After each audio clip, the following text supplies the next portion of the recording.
आदाब नाज़रीन, मैं सनम एजाज और आप देख रहे हैं जेके स्पेशल। सनम के साथ हालात और वाक़ात पे हमारी पहली नज़र। तो शुरुआत आज हम अलमिये से ही करेंगे।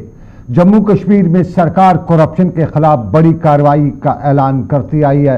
कार्रवाइयाँ होती रहती हैं, कुछ लोगों को रंगे हाथों पकड़ा जाता है और कुछ लोगों को थानों की हवा भी खाना पड़ती है। लेकिन ये रिश्वतखोरी कमबख्त कुछ ऐसी मुंह को लगी है कि मुंह छूटती ही नहीं है। और अभी जो हम आपको अगली तस्वीर दिखाएंगे, ये हम बताएंगे करप्शन का मामला, हक मारने का मामला।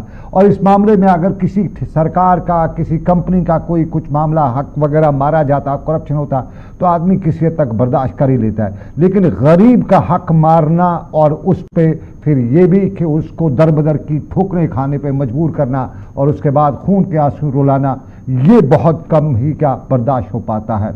तो अगली तस्वीर हम आपको दिखाएंगे। ये जिला तरक्याती कमिश्नर बांडीपोरा के दफ्तर का हुक्मनामा है और इस हुक्मनामे में आपको बाज़ाब्ता तौर पे बताएं कि जिला तरक्याती कमिश्नर बांडीपोरा को एप्लीकेशन देते हैं अजस बांडीपोरा के गुलाम मोहिद्दीन राथर। और गुलाम मोहिद्दीन राथर अजस बांडीपोरा के जिला तरक्याती कमिश्नर बांडीपोरा शेख उवैस, डॉक्टर उवैस को एप्लीकेशन देते हैं कि उसकी ज़मीन जो है उसमें फोर्जड डॉक्यूमेंट्स उसको बनाए गए हैं। वो कई बार मुतलका हुकाम के पास गया, कोई उसकी सुनवाई नहीं कर रहा है। इससे पहले भी कई बार यहाँ पे वो दरख्वास्तें दे चुका है, लेकिन कहीं न कहीं डिपार्टमेंट के कुछ लोग इस मामले में मिले जुले हैं। और अगर कहीं ऊपर से इंक्वायरी शुरू भी होती है, लेकिन उस नीचे इंक्वायरी में टाइम पे टाइम लगाया जाता है और बिलाखिर वो इंक्वायरी रद्दी की टोकरी में डाली जाती है, उस पर कोई कार्रवाई नहीं की जाती है। जब डॉक्टर उवैस इस शख्स की ये सारी कहानी सुनते हैं तो उन्हें लगता है कि कहीं कोई बात है। लंबे वक्त से ये चिट्ठियां वगैरह लेके आया है, तो वो फौरन इंक्वायरी के अहकाम देते हुए असिस्टेंट कमिश्नर रेवेन्यू बांडीपोरा, तहसीलदार अजस और उसके साथ साथ डिप्टी कमिश्नर बांडीपोरा के हुकूमत दफ्तर से हुक्मनामा जारी होता है और बताया जाता है कि आप दोनों इस मामले में इंक्वायरी करें और मुझे फौरन किसी भी हाल पे रिपोर्ट करें। ये रिपोर्ट डीसी बांडीपोरा इंक्वायरी के अहकाम देते हैं और इंक्वायरी के जब डीसी अहकाम दे और उसके बाद वो लगातार मॉनिटर करे, हर दूसरे रोज़ पूछे कि मैंने इंक्वायरी के अहकाम दिए थे तो कहाँ पहुँचा जवाब। तो बिलाखिर मजबूर हो ही जाते हैं जवाब पाने, इंक्वायरी करने वाले लोग, तो जवाब इंक्वायरी का आ ही जाता है। तो इंक्वायरी का जवाब हम पढ़कर आपको बताते चलें। ये मामला खसरा नंबर 1099 का है, 400 कनाल ज़मीन है और ये गिरदवारी 2013-2017 तक जो इंक्वायरी रिपोर्ट आई है, जिसको हम आपके इसलिए बाज़ाब्ता तौर पे हाईलाइट कर रहे हैं, इसमें बता रहे हैं तहसीलदार अजस जो है इंक्वायरी रिपोर्ट जो इसकी है उसमें बता रहे हैं कि ये जो ज़मीन है एक्चुअली गिरदवारी 2013 से 2017 तक इसी गुलाम मोहिद्दीन डार के राथर के नाम है। लेकिन 2022 में इसमें बाज़ाब्ता तौर पे लिखा गया कि क्लियर टेम्परिंग हुई है और ये टेम्परिंग करके ये ज़मीन जो है 2022 में हिबा की गई है in the name of miss Mubeena, wife of Mohammad Amin Rather. और साथ में लिखा गया है, नोट किया गया है कि हिबा of this land is not possible under agrarian reforms act.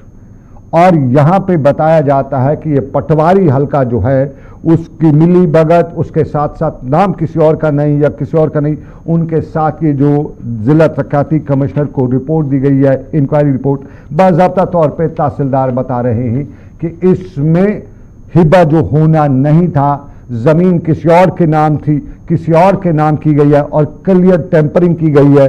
तो ये मामले में अब उन्होंने डीसी को लिखा है कि इस पर बाज़ाब्ता तौर पे जो है कार्रवाई मज़ीद की जाए। तो ये मामला है।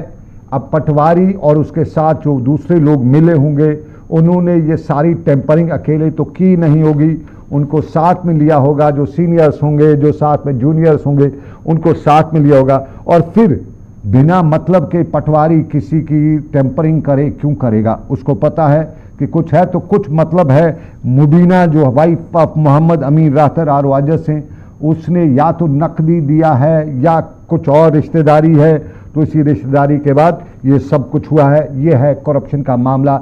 लेकिन इसी पस मंज़र में एक चीज़ हमें याद आती है या हम बताना चाहते हैं, जो इस शख्स ने हमें बताया कि वो पिछले 3 सालों से मुख्तलिफ दफातर के चक्कर काटता जा रहा है। उसको बताया जा रहा है, वो बता रहा था कि मेरी ज़मीन पे कब्ज़ा हुआ है, मेरी ज़मीन पे कोशिशें की जा रही है उसके नाम बदलने के, उसके सब कुछ करने के। मैं गरीब आदमी हूँ, मेरी कोई सुनता नहीं है। लेकिन 3 सालों बाद इंसाफ मिला। लेकिन उसका ये भी कहना था कि बड़ा रकम उसको खर्च हुई, उसके मजदूरी के दिन खर्च हुए, वो मजदूरी नहीं कर सका। तो ये है इंसाफ की तलाश, इंसाफ मिला और ये है वो हुक्मनामे जो बाज़ाब्ता तौर पे अजस के ज़िला तरक्याती, ये जो अजस के तहसीलदार हैं वो रिपोर्ट जो अपनी देते हैं। ये तस्वीर जो है ये हम दिखा रहे हैं इस उम्मीद के साथ कि ऐसे पटवारी, ऐसे अफराद, चाहे वो नाइब हो, गिरदावर हो, वहाँ का तहसीलदार हो, जो लोग भी इसमें एक बड़े पैमाने पे ACB की तहकीकात की ज़रूरत है और जो लोग भी इसमें मुलविस हों, और मुबीना भी इसमें साफ ज़ाहिर है बिना मतलब के पटवारी नहीं किया होगा, कुछ पैसा वैसा, कुछ रिश्तेदारी निभाई होगी पटवारी ने या उसके साथ दूसरे लोगों ने। तो इसमें मुबीना के साथ खिलाफ भी कार्रवाई होनी चाहिए, जो जिसके नाम पे टेम्परिंग हुई है, और फिर ये कार्रवाई जो है बड़े पैमाने पे होनी चाहिए। तहकीकात मामला तलब है और इसमें बड़े पैमाने की तहकीकात है। डॉक्टर उवैस, बहुत बहुत शुक्रिया। लोग उसी तरह आपसे उम्मीदें कर रहे हैं और ज़िला तरक्याती कमिश्नर बांडीपुरा से अक्सर लोग कहते हैं कि उम्मीदें उससे हैं और उम्मीदों पे खरा उतरते हैं। आज भी एक उम्मीद पे खरा उतरे हैं और इसके लिए वो बहुत बहुत शुक्रिया उनका।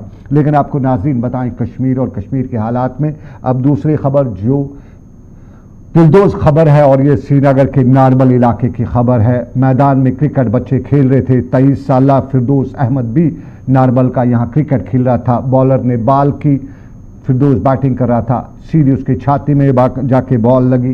क्रिकेट खेलते खेलते वहीं पे गिर पड़ा, बेहोश हुआ, अस्पताल पहुंचाया, लेकिन अस्पताल पहुंचाते पहुंचाते ज़िंदगी हार बैठा था। यह अलमिया ये हादसा, और उससे बाद में पूर्णम आँखों से सुपुर्द लहद किया गया। यह हादसा हुआ है क्रिकेट के मैदान में, और क्रिकेट का मैदान नारबल का इलाके का था। लेकिन दूसरा दिलदोज़ हादसा जम्मू के इलाके में हुआ, और बजाल्टा जम्मू में 3 स्कूली बच्चे सुबह रेलवे ट्रैक से गुजर रहे थे, और रेलवे ट्रैक से गुजरते ही उन पुल के पास जब वो पहुंचे तो उन्हें दूर से रेल को आते हुए देखा। कुछ अहनी शाहिदीन का ऐसा ही कहना है, और रेल के आने के को देखते हुए वो डर गए, फौरन पुल से ऊपर से छलांग लगा दी, और इसमें तीनों बच्चे शदीद तौर पर जख्मी हुए। और इनमें 11 साला तालिबा जो हैं हादिया फातिमा, उसकी छोटी बहन हासिया फातिमा, और उनका सबसे छोटा लगभग 6 से 7 साल का भाई महिदीन, ये डॉक्टर अरशद के बच्चे हैं, और ये सभी शदीद तौर पर ज़ख्मी हुए। हमें कुछ ज़राया ने या कुछ लोगों ने बताया कि इनमें से जो हादिया सबसे बड़ी बहन थी वो उसकी मौत वाक़ा हो चुकी है। ये दिलदोज़ हादसा जो है रेलवे ट्रैक जम्मू पे पेश आया है, और साफ जाहिर है यहाँ पे कहीं न कहीं मुकामी लोग भी बता रहे थे कि कोई रेलवे का मुलाजिम इस पुल के आसपास ड्यूटी नहीं देता। यूजुअली पुल के आसपास रेलवे का अधिकारी रहते हैं, रेलवे पुलिस के लोग रहते हैं, लेकिन यहाँ पे नहीं, और उसे एक गफलत भी बताया जा रहा था। और ये हादसा जम्मू के बजाल्टा में हुआ है। लेकिन अब नाज़रीन हम बाकी मामलात पे बात करेंगे, और बाकी मामलात में जम्मू कश्मीर के लेफ्टिनेंट गवर्नर मनोज सिन्हा, श्रीनगर की कश्मीर यूनिवर्सिटी, और कश्मीर यूनिवर्सिटी में आज मनोज सिन्हा ने बच्चों को याद किया, नौजवानों को याद किया। यूथ फेस्टिवल का इफ्ताह था, और इफ्ताह के मौके पर मनोज सिन्हा ने न सिर्फ जम्मू कश्मीर के नौजवानों को याद भी किया बल्कि उनकी तारीफ भी की, और तारीफ के साथ साथ तारीख भी बताई, और ये भी बताया कि मुस्तकबिल उन्हीं नौजवानों का शानदार होता है जो ज़िंदगी के हर पहलू को समझते हैं और समझाने की कोशिश भी करते हैं। तालीम में सिर्फ उन्होंने बताया कि नंबर की ज़रूरत नहीं है, नंबर हासिल करना तो है, लेकिन सिर्फ नंबर से काम आज की डेट में नहीं चलेगा। इम्तिहानात पास करने से काम नहीं होगा, बल्कि आसपास के मसाइल के साथ साथ एक्स्ट्रा करिकुलम में अगर आप नहीं हैं तो फिर आप कुछ नहीं कर सकते हैं। ये श्रीनगर की कश्मीर यूनिवर्सिटी में आज जो यूथ फेस्टिवल का इफ्ताह उन्होंने किया, उस मौके पर अपने खिताब में बताया किताबों तक अपने आप को महदूद ना रखें। ये बच्चों को मशवरा भी दिया और ये भी बताया कि हर प्लेटफार्म पर अपनी सलाहियतों को मनवाएं, और तालीम के साथ साथ गैर निसाबी सरगर्मियाँ ज़रूरी हैं, और तभी मुल्क, कौम, मिल्लत की खिदमत हो सकती है। ज़रा मनोज सिन्हा ने क्या बताया वो सुनते हैं, और फटाफट में अब दूसरी खबर पर भी चलेंगे। जिस तरह सुंजल के 7 रंग होते हैं, उसी तरह इंसान के अंदर भी 7 चक्र होते हैं जो उसके व्यक्तित्व को निखारते हैं। क्लासरूम की पढ़ाई के साथ साथ उसके व्यक्तित्व को नर्चर करने के लिए आवश्यक है कि उसे सिलेबस के अलावा भी एक मुक्त आसमान दिया जाए जहां वो अपने छिपे हुए टैलेंट को तराश सके। लंबे समय तक हमारे यहाँ एक धारणा बनी हुई थी कि यूनिवर्सिटी में जो टॉप करेगा वो पढ़ाई में सबसे अच्छा होगा, और अगर कोई स्टूडेंट स्पोर्ट्स में या सिंगिंग में या एक्टिंग में। मनोज सिन्हा जम्मू कश्मीर के लेफ्टिनेंट गवर्नर और कश्मीर यूनिवर्सिटी में नौजवानों से खिताब। साफ जाहिर है आज की डेट में, आज की तारीख में सिर्फ किताबी काम नहीं चलेगा, दुनिया के हर पहलू पर नजर रखनी है, और ये बताया जम्मू कश्मीर के मनोज सिन्हा ने। लेकिन आपको नाज़रीन बताएं, हर पहलू पर नजर डीजी कश्मीर ने भी बताया। DG Jammu Kashmir director general of police Dilbag Singh south Kashmir के दौरे पे थे। कल वो कुपवाड़ा से लेकर बारामूला के दौरे पे थे और आज साउथ कश्मीर के दौरे के दौरान उन्होंने यहाँ कई अवामी मामलात भी सामने रखे और इन्हीं मामलात के बीच में उन्होंने जम्मू कश्मीर के हालात भी बताए। मिलिटेंटों की तादाद या मिलिटेंसी के वाक़ात का खुलासा कल भी उन्होंने किया, आज भी करते हुए बताया कि बड़ी कमी पेश आई है और फोर्सेज और पुलिस के माबैन जो इश्तराक है, जो तालमेल है, ये उसी का नतीजा है। ताहम लेफ्टिनेंट डीजी पुलिस ने आज यहाँ ये भी बताया कि गैर रियासती मजदूरों और कश्मीरी पंथों की हलाकतों में जिस तरह से कश्मीरी को मजम्मत करनी थी वो हुई तो मजम्मत, लेकिन बड़ी कम हुई, और हर तबका फिक्र के अशखास को ऐसे मामलात में अपनी आवाज़ बुलंद करनी चाहिए और पुलिस खामोश तमाशाई बन के रह नहीं सकती है। इसके खिलाफ सख्त कार्रवाई की जाएगी। उन्होंने इस हवाले से मंशियात पर भी बात की, लेकिन पहले आपको सुनाते हैं सिक्योरिटी सिनेरियो पे उन्होंने क्या बताया और उसके बाद आपको बताएंगे मंशियात पर भी उन्होंने बात की।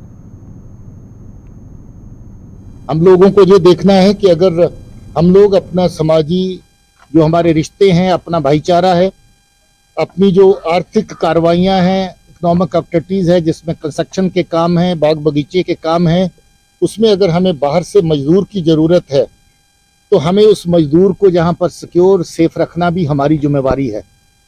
इस तरह की कार्रवाइयां जो बीच में हुई हैं, पब्लिक काफ़ी हद तक उसके खिलाफ रिजेंटमेंट शो करी, मगर जितना किया है उतना काफ़ी नहीं है। हमें और ख्याल रखना होगा और ऐसी कार्रवाइयों में जो भी लोग शामिल हैं, चाहे वो दहशतगर्द हैं, चाहे दहशतगर्दों की सपोर्ट में काम करने वाले लोग हैं। चलिए, मंशियात पर भी डीजी पुलिस ने बताया और मंशियात का बताते हुए उन्होंने बताया कि मिलिटेंसी से ज़्यादा खतरनाक मंशियात थे और जम्मू कश्मीर पुलिस से लेकर आवाम को तालमेल कायम करते हुए इस मंशियात की वबा का मुकाबला करना होगा। उन्होंने खुलासा करते हुए बताया कि मंशियात के खिलाफ अदालतों में केसेस भी हुए हैं, 500 के करीब लोगों की गिरफ्तारी भी हुई है। पुलिस इस बिदत को ख़त्म करने के लिए सख्त इक़दाम उठा भी रही है। ताहम ये बिदत तब तक नेस्त नाबूद नहीं हो सकती है जब तक ना हम सब मिलकर इसके खिलाफ लड़े और वादी कश्मीर में अमन अमान की सूरत को बिगाड़ने से या बिगड़ने से हम अपना रोल अदा करें। के सेहत के हवाले से अगर हम नारकोटिक्स से रिलेटेड क्राइम को देखें तो मुझे लगता है कि दहशतगर्दी के क्राइम से बड़ा जुर्म जो है वो नारकोटिक्स का है। दहशतगर्दी कहीं इक्का दुक्का आदमी को निशाना बनाती है, जबकि नारकोटिक्स का क्राइम पूरे परिवार को बर्बाद करता है और उसके बाद समाज को बर्बाद करता है। जम्मू कश्मीर पुलिस ने तहैया कर रखा है कि जहां पर जितने भी नारकोटिक्स से रिलेटेड क्राइम है उसको खत्म करना है। हम लोगों ने इस साल का पूरा अगर देखें तो 500 से ज्यादा केस अभी तक रजिस्टर किया गया है। 500 से ज़्यादा केस रजिस्टर किए हैं। खुद अंदाज़ा कीजिए एक साल में जम्मू कश्मीर में 500 से ज़्यादा मंशियात के केस, तो कितने लोग इसमें इन्वॉल्व हैं। तो उतने लोगों का मुकाबला करने के लिए उससे ज़्यादा लोगों को खड़ा होना पड़ेगा। और ये मंशियात का जिस तरह डीजी पुलिस ने भी बताया कि मिलिटेंसी या टेररिज्म या जो भी नाम दें, उससे सिर्फ एक आदमी की जान जाती है, लेकिन ये मंशियात ख़ानदानों के ख़ानदान तबाह करते हैं, इलाकों के इलाके बर्बाद हो जाते हैं और इन मंशियात के ख़िलाफ़ हमें सबको खड़ा होना होगा। और अब नाज़रीन ज़रा दूसरा पहलू सियासत का। कल आपको बताएं, हमने इसी बुलेटिन में आपको बताया था कि नेशनल कॉन्फ्रेंस को बड़ा धचका लगा है। कल नेशनल कॉन्फ्रेंस को नॉर्थ कश्मीर के जो लीडर हैं और उनने कल नेशनल कॉन्फ्रेंस से इस्तीफ़ा दिया था आज पीडीपी को झटका लगा है और आज पीडीपी को श्रीनगर में झटका लगा। जिला श्रीनगर साबका जिला सदर श्रीनगर हाजी परवेज ने आज बाकायदा तौर पे पीडीपी से इस्तीफा देने का ऐलान किया और श्रीनगर में मीडिया से बात करते हुए हाजी परवेज ने फिलहाल यही बताया कि मुझे मसरूफियात हैं, कुछ हालात ऐसे हैं जिनकी वजह से मैं सियासत अभी नहीं कर रहा हूँ, सियासत छोड़ रहा हूँ, लेकिन सियासत में अगर कहीं और जाऊंगा तो उसके हवाले से बाज़ाब्ता तौर पर अपने दोस्तों रफ़ीकों से मशवरा भी करूंगा। क्या मजबूरी आन पड़ी, क्या वाक़ात हुए, इसका खुलासा हाजी परवेज़ ने तो नहीं किया, लेकिन साफ जाहिर है शहर में श्रीनगर में हाजी परवेज़ पीडीपी का नाम थे और जब से पीडीपी लगभग जब से वजूद में आई है तब से हाजी परवेज़ पीडीपी के लिए शाना बशाना काम करते रहे और हर तरह से पीडीपी को आगे बढ़ाने के काम करते रहे। लेकिन आज उनका निकल जाना सियासी गलियारों में बड़ी इस पर बाज़गश्त ना भी सही हो, लेकिन कहीं न कहीं पॉलिटिकल हल्के ये ज़रूर सोच रहे होंगे कि आखिर क्या वजूहात हो रही हैं जो अब ये सियासी दुकानें जो हैं या सियासी मैदान जो है ये इस तरह के वाक़ात में देखने को आते हैं। हाजी परवेज़ का वाक़ा क्या है इसकी कोई तफसील मिल नहीं सकी है, लेकिन हाजी परवेज़ ने क्या बताया वही आपको बताते हैं। मुझे भी दुख लगा है, 22 साल के बाद मैंने पीडीपी को खैरबाद कहा। आपको नहीं लग रहा है? पार्टी के साथ कोई गिला शिकवा नहीं है, सियासत है। मैंने आज पार्टी में रिजाइन दिया, बस और कुछ नहीं। कोई वजूहत नहीं है। मैंने सिंपली आज फिलहाल मैं सियासत को छोड़ रहा हूँ। किसी और पार्टी की तरफ कोई नहीं, अभी अगर कुछ करना भी होगा फिर मैं अपने साथियों के साथ मशवरा करके कुछ करूँगा, फिलहाल कुछ नहीं। फिलहाल कुछ नहीं, आगे का सोचूंगा, साथियों से मशवरा करूंगा। परवेज़, हाजी परवेज़ श्रीनगर में नेशनल पीडीपी के बड़े लीडर या यूं कहें इब्तदाई दौर से पीडीपी के साथ जुड़े और इस इम्पॉर्टेंट स्टेज पे 5 अगस्त के बाद भी नहीं गए, छोड़ा तब भी हर जगह पे जाते रहे और कहीं न कहीं धरने वगैरह जो भी पीडीपी का मंशूर था उसके साथ चलते रहे। लेकिन आज उनके छोड़े जाने पे चिमगोइयाँ हो रही हैं, वजह पूछी जा रही है। लेकिन आपको बताएं कुपवाड़ा में पीडीपी ने भी प्रेस कॉन्फ्रेंस की और कुपवाड़ा में पीडीपी के सीनियर लीडर और एडवोकेट खुर्शीद इकबाल शाह और दूसरे लीडरान ने मीडिया से ब्रीफिंग करते हुए बताया कि इंतखाबात पिछले डीडीसी के वो दुर्गमूला से कहानी शुरू हुई थी और दुर्गमूला से जब शुरू हुई थी तब अलायंस था, गुपकार अलायंस था और उनका कैंडिडेट जो था वो मिल के एक ही था, वो शबनम लोन थी और शबनम लोन ने तब उनकी टिकट पे इलेक्शन लड़ा था, लेकिन बाद में उस इलेक्शन को मौखिर किया गया। लेकिन आज की डेट में पीपल्स कॉन्फ्रेंस का उन्होंने इल्ज़ाम लगाया कि पीपल्स कॉन्फ्रेंस अपनी सियासी दुकान चमकाने के लिए उनके कैंडिडेट यानी शबनम लोन को दोबारा ही अपना बताकर जता रहे हैं, मैदान में उतारे हैं, जबकि शबनम लोन उनके बकौल उनकी कैंडिडेट नहीं है। और इस हवाले से उनने डिस्ट्रिक्ट जो इलेक्शन कमिश्नर कुपवाड़ा हैं उनको बाज़ाब्ता तौर पर बताया है कि शबनम हमारे साथ नहीं है। शबनम किसकी है, ये किस जमात से ताल्लुक़ रखती है ये तो साफ नहीं है, लेकिन पीडीपी के लीडरान ने बताया कि हमें सदर ने भी बताया है कि वो हमारी जमात से नहीं है। ज़रा सुनते हैं खुर्शीद इकबाल शाह ने क्या बताया।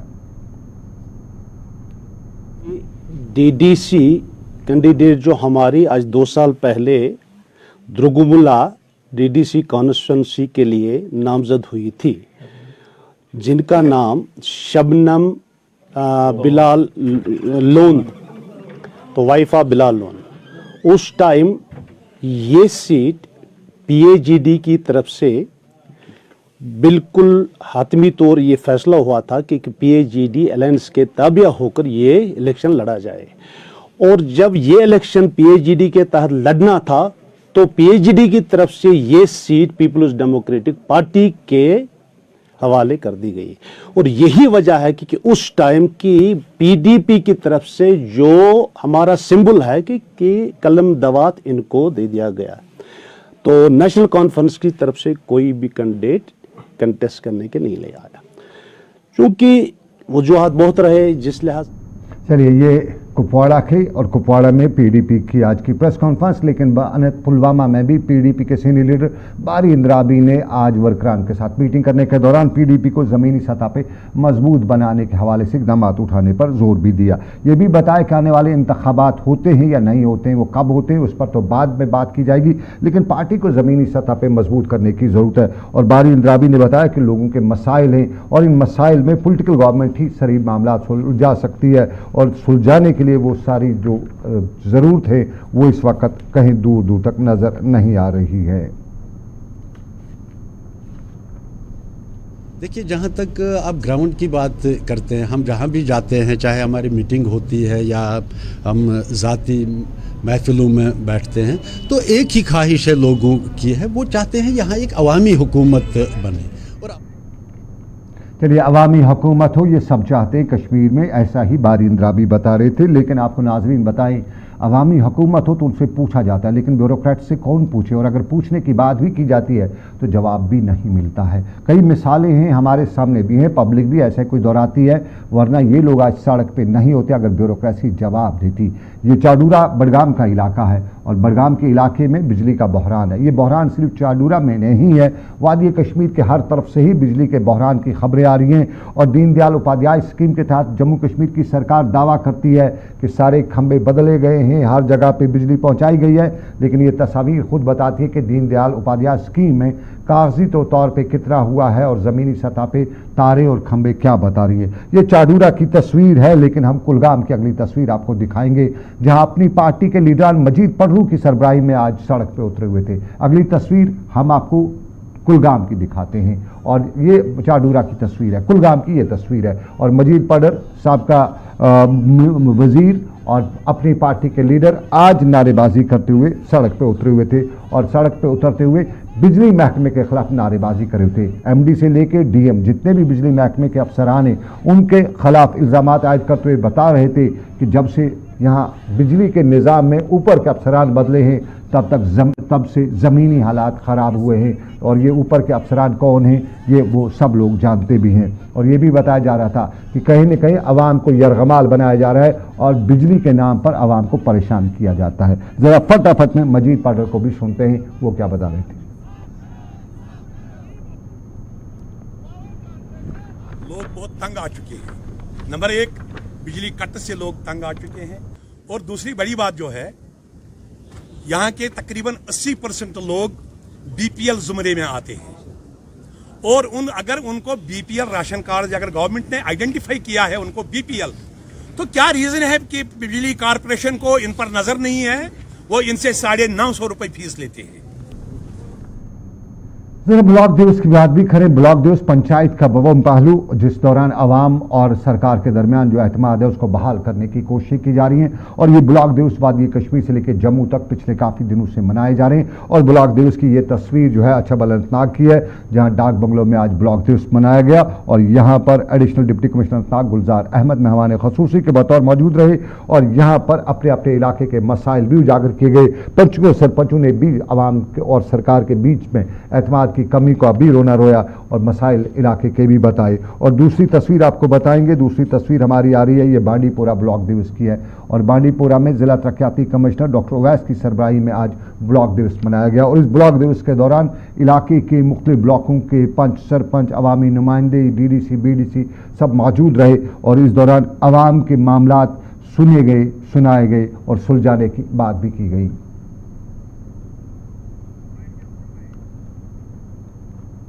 दिवस था ये हमारा संबल और नाइथखाई ब्लॉक, इन दो ब्लॉक्स का ये ब्लॉक दिवस था। बहुत ही अच्छा हेल्दी डिस्कशन हुआ कामों को लेके। हमारी तरफ से भी गुजारिश रही पीआरआईज़ को कि जो आपके काम चल रहे हैं, ऑन गोइंग हैं, वो पीआरआई ग्रांट हो, बीडीसी ग्रांट हो, डीडीसी ग्रांट हो, ज़रा वो नियर कंप्लीशन है उनकी बिलिंग प्रोसेस, और उसको मॉनिटर करें कि टाइमली पेमेंट्स हो जाए। और चलिए कुछ तिजारत पेशा लोगों की खबर भी आपको बताते चलें। हमारा चैम्बर जम्मू कश्मीर के हालात और जम्मू कश्मीर के इक़्तिसादियात के हवाले से सुर्खियों में रहता है, और आज चैम्बर पुलवामा गया हुआ था, और पुलवामा में कश्मीर चैम्बर के ओहदेदारों ने आज अपने चैम्बर के इंतखाबात भी कराए, और जो नए लोग मुंतखब हुए उनकी हौसला अफजाई भी की। कुल मिला के पुलवामा में आज के इंतखाबात और इन्हीं इंतखाबात के पस मंज़र में मसाइल और मामलात पर भी तफसील से बातचीत की गई, और इन मसाइल और मामलात के हवाले से बाद में बताया गया कि ज़रूरी है कि ये जो मामलात हैं, मसाइल हैं, इन्हें आपस में इफ़ाम व तक़सीम और उसके बाद सरकार तक पहुँचाने के लिए इक़दामात उठाए जाएँ। एक तो हमें आज पुलवामा में अपनी ये बॉडी कमेटी बनानी थी, पुलवामा कमेटी बनानी थी, क्योंकि यहाँ के ट्रेडरों के काफ़ी मसले मसाइल है। हम through chamber of commerce industries Kashmir CCI के थ्रू ये हल करेंगे। आज हमने यहाँ चेयरमैन कमेटी पुलवामा को इलेक्ट किया है और उनके सेक्रेटरी साहब रूफ साहब को इलेक्ट किया है। ये दोनों यहाँ पर देखेंगे और यहाँ एक बॉडी बनेगी 10 मेंबर्स की, वो ये आपस में करेंगे ताकि जितने भी मसले पुलवामा के, यहाँ इस वक्त बर्निंग इशू एक है, ये जो यहाँ का पुलवामा का स्टैंड इन्होंने शिफ्ट किया है। यहाँ दुकानदारी से टोटल खत्म हुई है। मेरी एडमिनिस्ट्रेशन से रिक्वेस्ट होगी, हम अभी डी साहब से मिलेंगे, देवकाम साहब से मिलेंगे कि ये अड्डा इनका फौरी तौर से वापस शिफ्ट किया जाए, हाफ ही किया जाए, ताकि यहाँ के लोग जो हैं, दूर दराज के लोग आते हैं, शॉपिंग करते हैं, बिजनेस में कोई असर नहीं पड़ना चाहिए। देखिए ऑर्गेनाइजेशन तभी कामयाब होती है जब इसके चलिए ये ट्रेड की बात, लेकिन आपको बताएं सहाफ़ियों की बात भी याद दिलाते चले। 4 दिन कबल वादी लुलाब के दिवर के गांव में आग की हौलनाक वारदात हुई थी, जिसमें 3 घर तो जले थे, लेकिन उसके साथ साथ 2 मासूम बच्चे भी आग में झुलसकर ज़िंदगी की जंग हार बैठे थे। 4 और 6 साल की उम्र के 2 बच्चे, और उनकी मदद के लिए लगातार कोशिशें जारी हैं। आज मीडिया फर्टर्निटी ने अपना हक अदा करने की कोशिश की और कुपवाड़ा की मीडिया बरादरी ने अपने जेब खर्चे से, अपने हिसाब से, या यूँ कहें अपनी ताकत से कुछ भी जमा कर सकते थे वो जमा किया और वहाँ दिवर के गांव में जाके लोगों में तकसीम किया, मुस्तकीम में तकसीम किया। ये बड़ी कोशिश थी और इसी कोशिश के पस मंज़र में आपको बताते चलें ये वाक़ा दिवर लुलाब में पेश आया। तस्वीर हम अपनी मीडिया बरादरी के लोगों की दिखा दें और हम अपने साथी जो कुपवाड़ा में साहिल शमीम, उनकी तस्वीर भी दिखा दें और बता दें कि आज वहाँ पे जो दिवर लुलाब में फंक्शन था, उस फंक्शन में क्या था। मेरे प्रोड्यूसर तरन्नुम में अगर वो तस्वीर, ये तस्वीर नहीं है, तस्वीर हम दूसरी है, ये ओके ये तस्वीर अब आ रही है, उस तस्वीर में कहीं प्रॉब्लम है। और ये आपको बताती है त्राल में आज ड्रग यानी मंशियात के ख़िलाफ़ एक सेमिनार हुआ, जिस दौरान इलाके में ये सेमिनार जो है, ये केमिस्ट बरादरी जो है वहाँ की दवा के साथ जो बिज़नेस करते हैं, उन्होंने आज ये मंशियात के ख़िलाफ़ एक प्रोग्राम रखा था और उस प्रोग्राम के दौरान नौजवानों को बताया गया कि हमारे जो मामला थे उनमें मंशियात को हमें अपने आप से दूर रखना है। और आखिर में आपको नाजरीन थना मंडी की ये तस्वीर हम दिखाएंगे, जहां हमने कल ख़ास प्रोग्राम भी किया था और बताया था कि सोशल वेलफेयर महकमा जो हमारे बुज़ुर्गों से रीवेरिफिकेशन करवा रहा है, और ये वो तस्वीर हैं जो लोग जो है वो रीवेरिफिकेशन के नाम पे सरापा एहतजाज भी हैं। और ये एहतजाज थन्ना मंडी में था और थन्ना मंडी में बताया जाता था कि बुज़ुर्गों को रीवेरिफिकेशन जो कराई जा रही है सर्टिफिकेट्स की, उनके डॉक्यूमेंट्स की, उसके हवाले से अगर सरकार इस तरह की भीड़ इकट्ठा करने के बजाय उन्हें घरों तक ले जाए, उन्हें अफसरान को कहीं उनके घरों तक जाने दें। कितने लोग हो सकते हैं डिस्ट्रिक्ट में? 100-200 से ज़्यादा नहीं हो सकते हैं। तो उन बुज़ुर्गों को, 100-200 बुज़ुर्गों को एक मखसूस टाइम फ्रेम के अंदर इस तरह से हड़काना शायद दुनिया की कोई सोसाइटी इसकी इजाज़त नहीं देती है। ये तस्वीर थना मंडी से हैं, जहाँ हमारे बुज़ुर्गों को इस तरह से इस्तेसाल किया जाता है। और चलिए नाज़रीन, रात के 10 बजने वाले हैं, कुछ सेकंड बचे हैं और उन सेकंड्स में आपको बताऊं कि आप देख रहे थे जेके स्पेशल सनम के साथ। फिलहाल आज के प्रोग्राम से मुझे दीजिए इजाज़त, इस वादे के साथ कि रब्बे कायनात की रही मर्जी फिर करेंगे आपसे मुलाकात। मेरी पैनल प्रोड्यूसर थी आज तरन्नुम राजपूत। रखिए अपना ख्याल। अल्लाह हाफिज़।